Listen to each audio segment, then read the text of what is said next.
તીર્થનગરી દ્વારકામાં આજે રક્ષાબંધન પર્વે ભગવાન દ્વારકાધીશની સેવા પૂજા સાથે જોડાયેલી સમસ્ત ગુગળી બ્રાહ્મણ જ્ઞાતિએ સવારે પવિત્ર ગોમતી નદીમાં સ્નાન કરી જગત મંદિરમાં ભગવાન દ્વારકાધીશજીને જનોઈ ધારણ કરાવ્યા હતા। ત્યારબાદ જ્ઞાતિના સમસ્ત 505 પુરુષોએ એકસાથે જનોઈ બદલી હતી।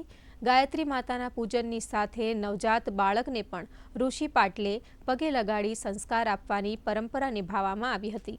આ પ્રસંગે મોટી સંખ્યામાં મહિલાઓ પણ ઉપસ્થિત રહી હતી। તેમજ પૂર્ણિમા હોવાથી વહેલી સવારથી જ જગત મંદિરે તેમજ ગોમતી સ્નાન માટે ભક્તોને ભીડ જામી હતી।